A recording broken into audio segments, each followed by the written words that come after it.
नमस्कार, मी धन्यता सोनकांबळे. आपण पाहत आहात नागराज न्यूज. त्या बोगस कामाला वरदहस्त कोणाचा? सब गोलमाल तरीही बिल निघाले. बांधकाम विभाग व आरोग्य विभागात नक्की कोणाचे खरे? प्राथमिक आरोग्य उपकेंद्र नणंद येथील इमारत 60 लाख रुपये खर्च करून बांधण्यात आलेली आहे. हे बांधकाम अतिशय निकृष्ट दर्जाचे असून या संदर्भात गटविकास यांना युवा सेनेचे उपजिल्हा प्रमुख प्राध्यापक अण्णासाहेब मिरगाळे यांनी निवेदन दिले. गटविकास अधिकारी यांनी तात्काळ बांधकाम विभागाला कळवले. आरोग्य विभागाने या बांधकामातील 10 त्रुटी काढलेल्या आहेत व त्या त्रुटी संदर्भात मुख्य कार्यकारी अधिकारी यांना पत्र दिले आहे. त्यात पेवर ब्लॉक पूर्णपणे फुटलेले आहेत. इमारतीला कंपाऊंड वॉल नाही.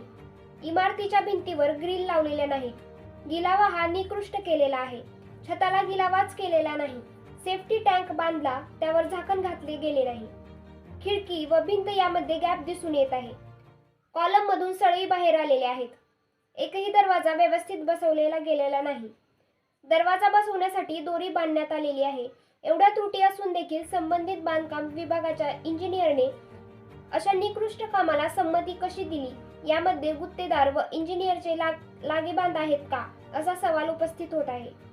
याबाबत संबंधित गुत्तेदाराचे लायसन्स कॅन्सल करावे व संबंधित इंजिनियरला तात्काळ निलंबित करावे, अशी मागणी युवा सेनेचे उपजिल्हा प्रमुख प्राध्यापक अण्णासाहेब मिरगाळे यांनी केली आहे. सर, या शासनाकडून जवळपास 60 लाख रुपये निधी या प्राथमिक आरोग्य उपकेंद्र उभारण्यासाठी देण्यात आले. साहेब, ही कष्टातून घामातून ज्या सामान्य माणसाच्या कष्टातून आलेला पैसा आहे, GSTच्या माध्यमातून तो पैसा इथं खर्च करण्यात आलेला आहे.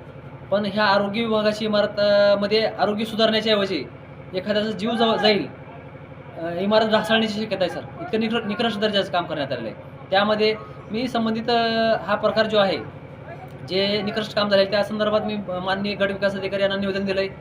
त्याने निवेदन दिल्यानंतर त्यांनी संबंधित बांधकाम विभागाला कळवलं असताना सुद्धा बांधकाम विभाग याची काही दखल घेत नाही.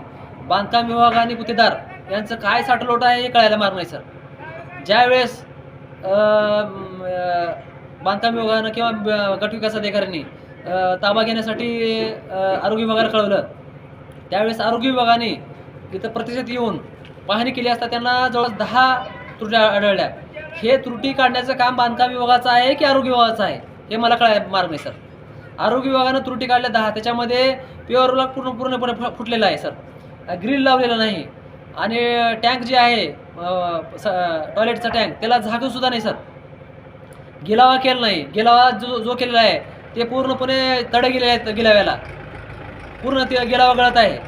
आणि जे हे आहे सळ्या पूर्णपणे ओपन दिसत आहेत. सर, तर मला प्रशासनाला विनंती आहे की तात्काळ ह्या संबंधित जो इंजिनियर आहे आणि गुत्तेदार आहे तात्काळ निलंबित करावं इंजिनियरला आणि ह्या गुत्तेदाराचं लायसन कॅन्सल करावं, हीच माझी प्रशासनाला विनंती आहे.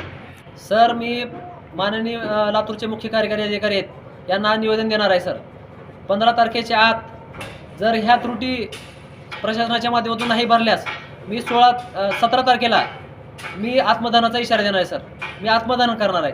जर माझ्या गावातला एखादा मुलगा असेल, महिला असेल, इथे येऊन त्याला काही इजा झाली किंवा त्याच्या जीवाला धोका झाला तर ह्याची जबाबदारी कोण घेणार आहे? तर तात्काळ ह्या त्रुटी पूर्ण नाही केल्या तर आम्ही आत्मदान करू. मी माननीय मुख्य कार्यकारी अधिकारी लातूर यांना निवेदन देणार आहे आणि त्यांच्या कार्यालयासमोरच मी आत्मदान करणार आहे.